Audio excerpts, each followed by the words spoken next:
প্রিয় দর্শক, সুপ্রভাত। সকালের শুরুতেই দেশ বিদেশের 10টি তাজা খবর নিয়ে চলে এসেছি আমি মারুফা খাতুন। চলুন দেখে নেওয়া যাক হেডলাইনগুলি। সময় ব্যাংক খোলা থাকবে, ছুটির তালিকা প্রকাশ্যে আসতেই চিন্তায় আম জনতা। টাকা গুনতে গিয়ে ক্লান্ত মেশিন, ওড়িশায় মদ ব্যবসায়ীর বাড়িতে 10 দিনের রুদ্ধশ্বাস রেড, উদ্ধার হলো কত কোটি। ভোটের আগে কিসের ইঙ্গিত? 1 কোটি ভোটার বাদ পড়লে তৃণমূলের দোকান বন্ধ, দুর্গাপুরে ধুন্ধুমান দিলীপের হুঁশিয়ারি।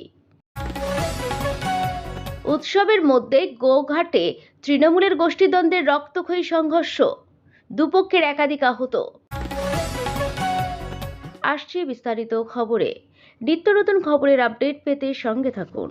পুজোর সময় ব্যাংক খোলা থাকবে, ছুটির তালিকা প্রকাশ্যে আসতেই চিন্তায় আম জনতা। আর মাত্র কয়েকটা দিনের অপেক্ষা, তারপরই শুরু হয়ে যাবে বাঙালির সেরা উৎসব দুর্গাপুজো। এই সময়টায় কেনাকাটা থেকে শুরু করে জরুরি অনেক কাজ থাকে, হাতে টাকা পয়সার প্রয়োজন হয় বেশি।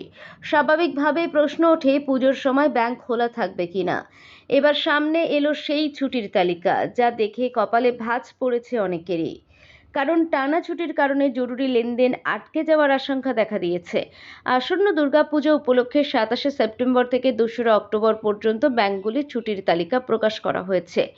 চলুন এক ঝলকে দেখে নেওয়া যাক এই কয়দিনের কোথায় কখন ব্যাংক বন্ধ থাকবে।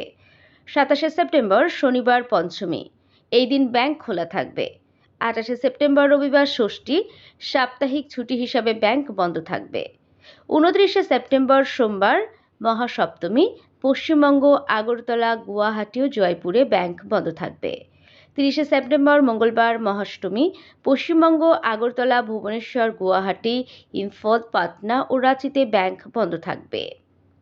1 অক্টোবর বুধবার মহানবমী, এই দিনও ব্যাংক বন্ধ থাকবে। 2রা অক্টোবর বৃহস্পতিবার গান্ধী জয়ন্তী, এই দিন দেশ জুড়ে সমস্ত ব্যাংক বন্ধ থাকবে।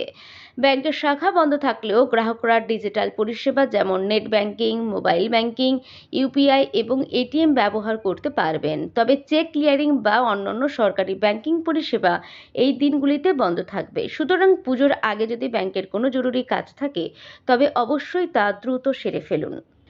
টাকা গুনতে গিয়ে ক্লান্ত মেশিন, ওড়িশায় মদ ব্যবসায়ীর বাড়িতে 10 দিনের রুদ্ধশ্বাস রেড, উদ্ধার হলো কত কোটি। হলিউডের থ্রিলার সিনেমাকেও হার মানায় এমন এক ঘটনা ঘটল ওড়িশায়। আয়কর বিভাগ একটি মদের কোম্পানির বিরুদ্ধে ইতিহাসের সবচেয়ে বড় অভিযান চালিয়েছিল, যেখানে বিপুল পরিমাণ নগদ টাকা উদ্ধার হয়। এই দৃশ্য দেখে অনেকেই অবাক। টাকা গুনতে গিয়ে মেশিনগুলি পর্যন্ত যেন ক্লান্ত হয়ে পড়েছিল এবং শেষমেশ ব্যাংক কর্মীদের সাহায্য নিতে হয়। ঠিক কি ঘটেছিল সেই রোমহর্ষক অভিযানে, যা গোটা দেশকে হতবাক করে দিয়েছে? এই অভূতপূর্ব অভিযান চালানো হয়েছিল বৌদ্ধ ডিস্টিলারিজ প্রাইভেট লিমিটেড এবং তাদের সহযোগী সংস্থাগুলির উপর, যারা রাজ্য জুড়ে মদ উৎপাদনের সঙ্গে যুক্ত। অভিযান শুরু হতেই চারিদিকে চাঞ্চল্য সৃষ্টি হয়। আয়কর কর্মকর্তারা একযোগে কোম্পানির বিভিন্ন দপ্তর, গুদাম এবং গোপন আস্তানায় হানা দেয়। পরিস্থিতি এতটাই গুরুতর ছিল যে মাটির নিচে লুকোনো গুপ্তধনের সন্ধান পেতে বিভাগকে বিশেষ স্ক্যানিং ও হুইলযুক্ত মেশিনেরও সাহায্য নিতে হয়েছিল। এই অভিযানের ব্যাপ্তি ও গভীরতা এতটাই ছিল যে সম্পূর্ণ করতে আয়কর বিভাগের লেগে যায় টানা 10 দিন। প্রতিদিন নতুন জায়গা থেকে নগদ টাকা, গুরুত্বপূর্ণ নথি এবং সম্পত্তির তথ্য ফাঁস হতে থাকে। এই পুরো অপারেশনের মোট 352 কোটি টাকার নগদ বাজেয়াপ্ত করা হয়। ভোটার তালিকার সংশোধন প্রক্রিয়া শুরু হতেই ফের রাজ্য সরকারের বিরুদ্ধে তীব্র আক্রমণ শানালেন বিজেপি নেতা দিলীপ ঘোষ। দুর্গাপুরে সনাতনী ঐক্য মঞ্চে যোগ দিতে তিনি তৃণমূল কংগ্রেসের রাজনৈতিক ভবিষ্যৎ নিয়ে এক চাঞ্চল্যকর মন্তব্য করেছেন।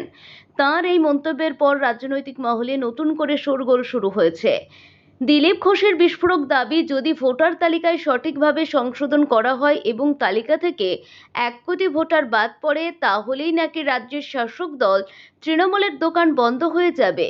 তাঁর এই বক্তব্য রাজ্যের ভোটার তালিকা প্রক্রিয়া এবং তার স্বচ্ছতা নিয়ে বড় প্রশ্ন তুলে দিল। কিন্তু কোনো 1 কোটি ভোটারের কথা বলছেন বিজেপি নেতা? এই প্রশ্নই এখন ঘুরছে জনমানুষে। উৎসবের মধ্যেই গোঘাটে তৃণমূলের গোষ্ঠীদ্বন্দ্বের রক্তক্ষয়ী সংঘর্ষ, দুপক্ষের একাধিক আহত। উৎসবের মরশুমে ফের প্রকাশ্যে এলো শাসক দলের গোষ্ঠীদ্বন্দ্ব। শুক্রবার সন্ধ্যায় হুগলির গোঘাট থানার কুমারগঞ্জ গ্রাম পঞ্চায়েতের চাকলা গ্রামের তৃণমূলের দুই গোষ্ঠীর মধ্যে রক্তক্ষয়ী সংঘর্ষে আহত হলেন একাধিক ব্যক্তি। ঘটনার জেরে এলাকায় উত্তেজনা ছড়িয়েছে। পুলিশ ও স্থানীয় সূত্রে খবর, তৃণমূল কর্মী শেখ ইলিয়াসের সঙ্গে বুথ সভাপতি মীরা হানিফের দীর্ঘদিন ধরে জমি জায়গা নিয়ে বিবাদ চলছিল। অভিযোগ, এদিন ইলিয়াসের বাড়ি নির্মাণ কাজ করার সময় হানিফের অনুগামীরা সেখানে চড়াও হয়।